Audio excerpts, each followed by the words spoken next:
You can't become a legend without acquiring a few misconceptions along the way. But I know the truth. There's no going back. You've changed things. Forever. Welcome to WatchMojo's Top 5 Myths. In today's installment, we're counting down the top 5 myths about Batman. Our own equipment in the Batcave may prove more revealing. Before we begin, we publish new videos every day, so be sure to subscribe for more great content.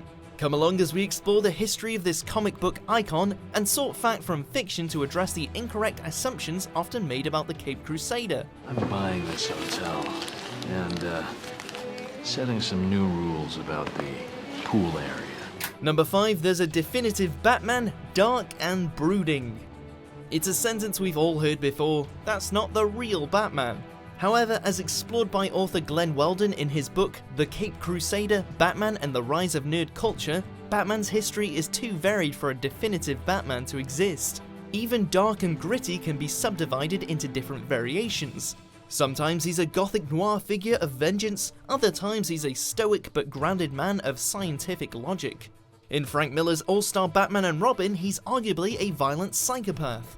In reality, Batman's identity is a diverse cycle of reinvention, one that includes everything from his debut as a man thwarting robberies against the rich to the kitschy fun Adam West Batman of the 60s. Number 4, Batman's superpower is his money. What are your superpowers again? I'm rich. Without his massive fortune and the extensive reach of his company, Bruce Wayne couldn't have possibly become the Batman we know today. That being said, it's foolish to assume that wealth is the only factor. Give the average person, even within the pages of a comic book, the same resources as Bruce, and they couldn't don the cape and cowl. Though Batman may be a mantle taken on by a mortal man, we're talking about a human with incredible intellect and willpower. He is the world's greatest detective, the man with a plan for any and all situations, and the drive and determination to get the job done against insurmountable odds. That's his superpower. Alfred, get the Batwing ready. The Justice League is under attack. By whom? By me! Number 3, Batman never uses guns. Batman regularly wields an assortment of weapons with the notable exception of firearms. But in his earlier days he used them with abandon, but he quickly developed an outspoken aversion to guns, which seemed to be a good fit considering his parents were shot to death. The thing is, guns have found their way into his hands many times over the years. Aside from his Golden Age days, he used guns a few times in The Dark Knight Returns. In the Year 2 story arc, he wielded the gun that killed his parents, and in Final Crisis he consciously broke his rule in order to put an end to Darkseid. Number 2, Batman doesn't kill.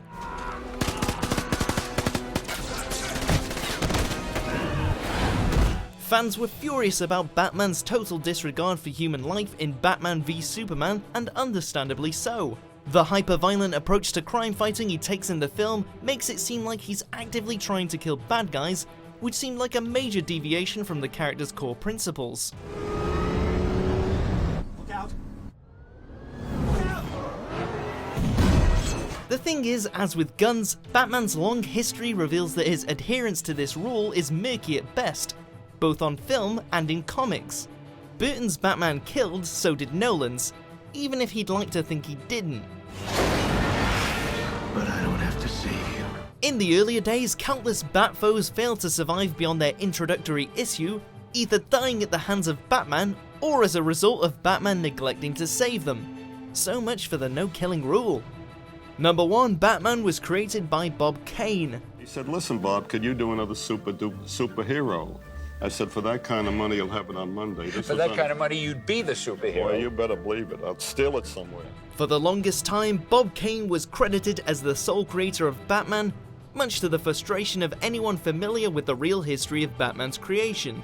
You see, while Bob Kane played a significant role in the character's development to warrant a co-creator credit, Batman would never have become the pop culture icon he is today without Bill Finger, a man who made equal if not greater contributions to the design of Bruce Wayne, his alter ego, Robin, and even the Joker. Bill Finger died on January 18th, 1974, and finally got the credit he more than deserved in 2015. They took the ashes to the shoreline near where he lived, spread them on the sand in the shape of a bat. Do you agree with our picks? Check out these other great clips from WatchMojo and subscribe for new videos every day.